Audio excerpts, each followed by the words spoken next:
Hi guys, ഇതെൻ്റെ ഒരു first YouTube video ആണ്. ഞാൻ സ്ലൊവേനിയ എംബസി വരെ വന്നതാണ് TRP കളക്ഷന് വേണ്ടി. അപ്പോൾ ലൊക്കേഷനൊക്കെ ഒന്ന് ഷെയർ ചെയ്യാമെന്ന് ഓർത്തു. അപ്പോൾ എല്ലാവരും വീഡിയോ കണ്ട് സപ്പോർട്ട് ചെയ്യണം, സബ്സ്ക്രൈബ് ചെയ്യണം, ലൈക്ക് ചെയ്യണം, ഷെയർ ചെയ്യണം, നോട്ടിഫിക്കേഷനൊക്കെ ഒന്ന് ഓൺ ആക്കിയേക്കണം. അങ്ങനെ വീഡിയോ ഒക്കെ ഒന്ന് സപ്പോർട്ട് ചെയ്യണം. എന്തെങ്കിലും ഡൗട്ട് ഉണ്ടെങ്കിൽ കമൻറ്റായി ഇട്ടാൽ മതി, ഞാൻ റിപ്ലൈ തന്നേക്കാം. സ്ലൊവേനിയ എംബസി സ്ഥിതി ചെയ്യുന്നത് നമ്മുടെ വസന്ത് വിഹാറിലാണ് കേട്ടോ. നമുക്കവിടെ വരാനാണെങ്കിൽ രണ്ട് രീതിക്ക് വരാം. ഒന്ന് ന്യൂഡൽഹി എയർപോർട്ടിൽ വന്നിട്ട്, അല്ലെങ്കിൽ ട്രെയിൻ നിസാമുദ്ദീൻ വന്നിട്ട്. അങ്ങനെ അവിടെ നിന്ന് യൂബർ അല്ലെങ്കിൽ നമുക്ക് ബ്ലൂ സ്മാർട്ട് എന്ന ആപ്ലിക്കേഷൻ ഉപയോഗിച്ച് നമുക്ക് ഇലക്ട്രിക് കാർ വഴി നമുക്ക് വരാം. എയർപോർട്ടിൽ നിന്നാണ് യൂബർ ആണെങ്കിൽ വസന്ത് വിഹാർ വരെ ഏകദേശം 300 to 450 രൂപയാണ് വരുന്നത്. അത് ചാർജ് വരുന്നത്, അത് നമുക്ക് കാറിൻ്റെ അനുസരിച്ചാണ് റേറ്റ് വരുന്നത്. പിന്നെ നമുക്ക് ബൈക്കാണെങ്കിൽ 111 രൂപയൊക്കെ ആകും. ഓട്ടോ ആണെങ്കിലും റേറ്റ് കുറവാണ്. പിന്നെ ബ്ലൂ സ്മാർട്ട് ആപ്ലിക്കേഷൻ വഴിയാണെങ്കിൽ ഇലക്ട്രിക് കാർ പ്രീമിയം, ക്ലാസിക് അങ്ങനെയൊക്കെ ഉണ്ട്. ക്ലാസിക് ആണെങ്കിൽ 400 സംതിങ് ഒക്കെയാണ്. നിങ്ങൾ ഇഷ്ടം പോലെ വിളിക്കാം. ഇനി ട്രെയിനിലാണെങ്കിൽ നിസാമുദ്ദീൻ ഇറങ്ങിയിട്ട് നമുക്ക് യൂബർ ആണെങ്കിൽ 300 to 750 രൂപ ഒക്കെയാണ് വരുന്നത്. 300 to 750.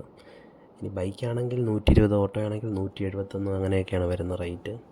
ഈ ബ്ലൂ സ്മാർട്ട് വഴി ഇലക്ട്രിക് കാർ ആണെങ്കിൽ നമുക്ക് 280 തൊട്ട് മുകളിലേക്ക് വരുന്നത്. അങ്ങനെ നമുക്കിവിടെ എത്താൻ സാധിക്കും. ഇവിടെ വരുന്നത് ബയോമെട്രിക്കിനൊക്കെ ആണെങ്കിൽ നമുക്ക് അപ്പോയിൻമെൻറ്റ് ലെറ്റർ, പാസ്പോർട്ട്, വേണമെങ്കിൽ ഒറിജിനൽ സർട്ടിഫിക്കറ്റ് വേണമെന്നില്ല. നമ്മുടെ ഏജൻസി പറയും ഇനി എന്തെങ്കിലും ഇതുണ്ടെങ്കിൽ എടുത്തോളാൻ പറയും, വേണമെന്നൊന്നുമില്ല.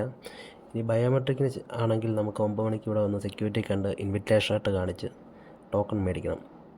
നമ്മുടെ ടോക്കൺ ആകുമ്പോൾ നമ്മൾ അകത്ത് ചെന്ന് ഏത് കൗണ്ടറാണോ അവിടെ ചെന്ന് നമുക്ക് ടോക്കണും പാസ്പോർട്ടും കൊടുത്തതിന് ശേഷം സൈൻ ചെയ്തതിന് ശേഷം നമുക്ക് ഫിംഗർ പ്രിൻറ്റ് ചെയ്യണം. നമ്മുടെ 2 ചൂണ്ടുവിരലാണ് കേട്ടോ ഫിംഗർ പ്രിൻ്റായിട്ട് ചെയ്യാൻ വേണ്ട. അത് അമർത്തിയതിന് ശേഷം ഒരു സ്ലിപ്പ് അവർ തരും. ഫോട്ടോ എടുത്ത് വെക്കുക, ചിലപ്പോൾ മായാൻ സാധ്യതയുണ്ട്. പിന്നെ ഫിംഗർ ചെയ്യേണ്ടതൊക്കെ അവർ കൈ കൊണ്ട് കാണിച്ചു തരും, അതുകൊണ്ട് പേടിക്കാനൊന്നുമില്ല കേട്ടോ. ഇനി ഇൻ്റർവ്യൂ ഉണ്ടെങ്കിൽ നമുക്ക് ഫസ്റ്റ് ഇതുപോലെ തന്നെ ബയോമെട്രിക്കിന് ശേഷം ഓരോരുത്തരായിട്ടാണ് കേട്ടോ. റിട്ടേൺ ടെസ്റ്റ്, അതിന് ശേഷം ഇൻ്റർവ്യൂ, അങ്ങനെ നമുക്ക് വരുന്നത്. പിന്നെ അതിന് ശേഷം ഇനി കളക്ഷൻ ഡേറ്റ് ആണെങ്കിലും ഇതുപോലെ തന്നെ കളക്ഷൻ മെയിൽ, പാസ്പോർട്ട്, TRPയുടെ കുറച്ച് ക്യാഷ് അടയ്ക്കേണ്ടി വരും കേട്ടോ പ്രിൻറ്റിങ്ങിൻ്റെ. അത് ഏകദേശം 1100 സംതിങ് ഒക്കെ ആവും. അങ്ങനെ എനിക്ക് വന്നത്. പേയ്മെൻറ്റ് നമ്മൾ QR കോഡ് വഴി തന്നെ അടയ്ക്കണം കേട്ടോ. ജിയോയോ എയർടെലോ ഒക്കെ റേഞ്ച് ഉള്ളൂ, അല്ലാത്തതിനൊക്കെ റേഞ്ച് കുറവായിരിക്കും. അതുകൊണ്ട് അങ്ങനെ തന്നെ എടുത്തുകൊണ്ട് വരാൻ നോക്കുക. ഇനി പേയ്മെൻറ്റ് ചെയ്യാൻ സാധിച്ചില്ലെങ്കിൽ അവരൊരു സ്ലിപ്പ് തരും, അതുമായിട്ട് നമ്മൾ ബാങ്കിൽ പോകേണ്ടി വരും. അത് പേയ്മെൻറ്റ് ചെയ്ത് അതിൻ്റെ സ്ലിപ്പ് ഇവിടെ കൊണ്ട് ലാസ്റ്റ് കൊണ്ട് കാണിച്ചാലേ നമുക്ക് കിട്ടുള്ളൂ. എന്നിട്ട് വെരിഫൈ ചെയ്തിട്ട് നമുക്ക് എടുക്കാം, നമുക്ക് മേടിക്കാം എല്ലാം കഴിഞ്ഞതിന് ശേഷം. പിന്നെ എല്ലാവരും ഒരു ഡൗട്ടാണ് ഈ കളർ കോഡ് ഉണ്ടോയെന്ന്. അങ്ങനെയൊന്നുമില്ല കേട്ടോ, നമുക്ക് ഇഷ്ടമുള്ള ഡ്രസ്സ് ഇട്ടുകൊണ്ട് വരാം. ഞങ്ങൾ ബയോമെട്രിക്കിനൊക്കെ പോയപ്പോൾ 50 സംതിങ് ആളുണ്ടായിരുന്നു. അതിൽ 2 പേര് മാത്രം കളർ കോഡ് ഇട്ടുകൊണ്ട് വന്ന ഇൻ്റർവ്യൂ ഉള്ളവർ. അതുകൊണ്ട് അങ്ങനെ ഒരു സംഭവം ഇല്ല കേട്ടോ.